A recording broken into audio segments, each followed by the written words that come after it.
8월 4일 뉴스K 시작합니다. 첫 소식입니다. 새정치민주연합이 권역별 비례대표제 도입에 박차를 가하고 있습니다. 그러나 새누리당은 야당의 주장이 오히려 기득권 지키기라며 반박하고 있는데, 새누리당은 권역별 비례대표제가 시행되면 지금의 과반 의석이 무너진다는 자체 보고서가 나온 상황입니다. 정치권 취재하는 안은필 기자와 자세히 알아보겠습니다. 안녕하십니까? 안녕하세요. 네, 새정치민주연합이 권역별 비례대표제 도입을 연일 강조하고 있습니다. 오늘은 이 영남 지역 당원들이 국회를 찾아가 기자회견을 했다고 하던데 어떤 이야기입니까? 예, 그렇습니다. 새정치연합 영남 지역 시도당 위원장들과 당원들이 오늘 권역별 비례대표제 수용 촉구 기자회견을 열었습니다. 이들은 성명서를 통해 현행 선거가 최근 롯데그룹 사태와 본질적으로 다르지 않다고 주장했습니다. 있는 제도이다. 새누리당은 선거에서 정당 득표율 35에서 40% 정도밖에 득표하지 못하지만 국회 과반 의석을 차지하는 기득권을 거의 매번 누리고 있다.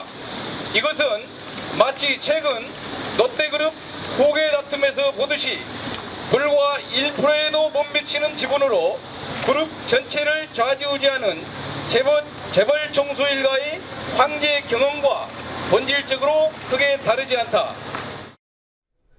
이 자리엔 이종골 원내대표와 김상곤 혁신위원장, 우원식 혁신위원 등도 함께했는데요. 우원식 혁신위원의 말 들어보겠습니다. 권역별 비례대표는 새정치민주연합이 내놓은 안이 아닙니다. 중립적인 선관위가 내놓은 안입니다. 우리나라의 민주주의를 완성시켜 가기 위해서 보다 진전된 안으로 내놓은 겁니다. 민주주의는 누가 당선되느냐가 중요한 것이 아니라 그거보다 더 중요한 것은 국민들의 의사를 제대로 반영할 수 있는 선거제도를 갖고 있느냐 없느냐에 딸려 있습니다. 국민들의 의사가 절반이 무시되는 선거제도로는 제대로 된 민주주의를 할 수 없습니다.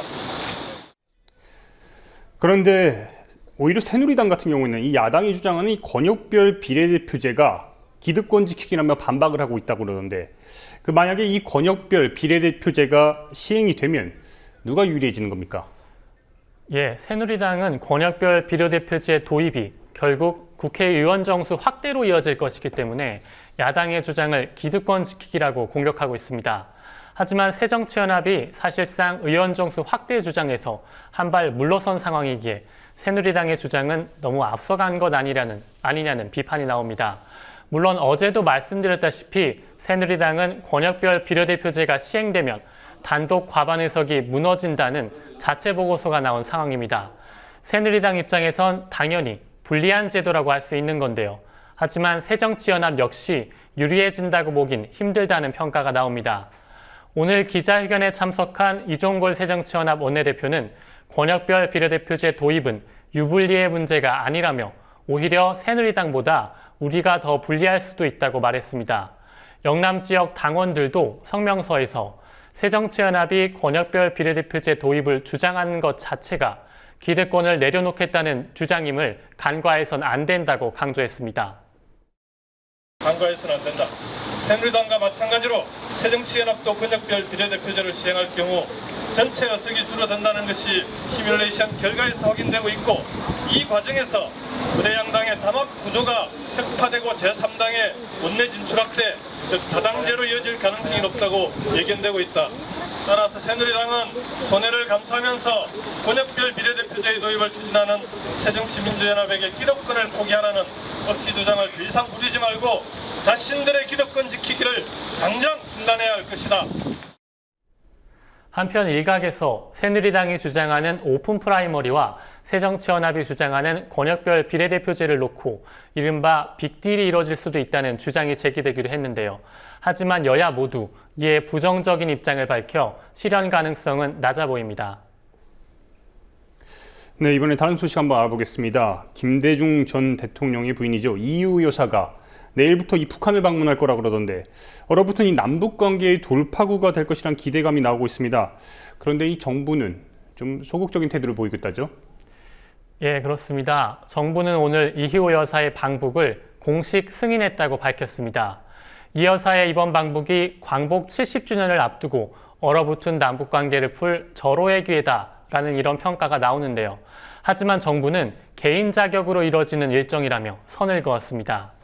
박수진 통일부 부대변인은 어제 정례 브리핑에서 이희호 여사의 방문은 개인 자격으로 이뤄지는 일정이라며 이 여사의 방북 자체가 굉장히 의미 있는 일이기는 하지만 우리가 특별히 메시지를 전달하는 것은 검토하고 있지 않다고 밝혔습니다.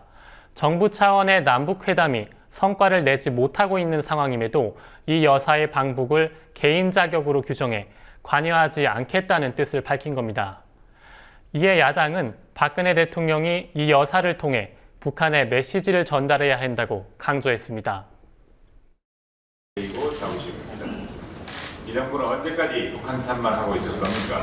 신뢰니, 고상이니, 대박이니 하는 독백적 담론을 이제 접어야 합니다. 박근혜 대통령은 이희호 여사의 방북에 힘과 메시지를 실어야 합니다. 공개건 비공개건 오늘 중으로라도 이희호 여사를 만나서 북한 지도자에게 전하는 메시지를 전해야 합니다. 반면 새누리당은 화해와 교류 협력의 계기가 되길 기대한다고 짧게 언급했습니다. 많이 있습니다. 모처럼 어려운 여건 속에서 추진되는 방북이니만큼 남북 간의 화해와 교류 협력의 불씨를 살리는 계기가 되기를 기대합니다. 이희호 여사는 내일부터 3박 4일간 평양산원, 애육원, 아동병원, 묘양산 등을 방문할 예정입니다. 김정은 국방위원회 제1위원장과의 면담 여부는 아직 알려지지 않았습니다. 예, 다른 소식도 한번 알아보겠습니다. 성폭행 혐의를 받고 있던 이 새누리당의 심학봉 의원이죠. 무혐의 처분을 받았다 그러는데. 예, 그렇습니다. 심학봉 새누리당 의원은 어젯밤 9시 반쯤부터 약 2시간 정도 경찰 조사를 받고 귀가한 것으로 전해지고 있는데요. 심 의원은 해당 여성이 지난달 24일 경찰에 성폭행 사실을 신고한 뒤에 회유나 협박을 한 적이 없고 성관계도 강압적이지 않았다고 주장했습니다. 이에 경찰은 심 의원의 주장과 피해 여성의 진술이 일치함에 따라서 범죄 혐의가 없는 것으로 잠정 결론을 내린 겁니다. 하지만 새정치연합은 여당 눈치 보기 각본 수사라며 즉각 재수사할 것을 촉구했고 새정치연합 여성 의원들은 의원직 사퇴와 제명을 촉구하면서 국회 윤리특별위원회에 심 의원을 제소했습니다. 새정치연합은 심 의원의 징계 요구안에서 피해자가 1차 조사 당시 강압적으로 성폭행당했다고 했던 진술이 1, 2차, 3차 조사에선 성관계를 한 것은 맞지만 온 힘을 다해 저항하지는 않았다는 이러한 진술로 바뀐 점을 언급하면서 피해자가 강제성을 부인하고 있지 않다는 것과 현역 의원이 갖고 있는 우월적 지위를 이용해 상대방 의사에 반해 행위를 했다는 것에 주목해야 한다고 주장했습니다. 반면 황진아 새누리당 사무총장은 심 의원이 책임질 일이 드러난 것이 없다면서 자꾸 이렇게 미리 예단하는 것은 성급하고 개인 신상 명예를 도외시하는 것이라고 말했는데요.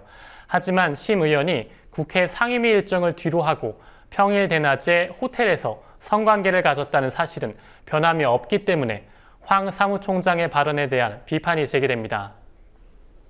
네, 과연 입장을 바꿔서 새정치연합에서 이런 일이 일어났다면 새누리당이 어떤 입장을 취했을지 궁금합니다. 안 기자 고생하셨습니다. 네.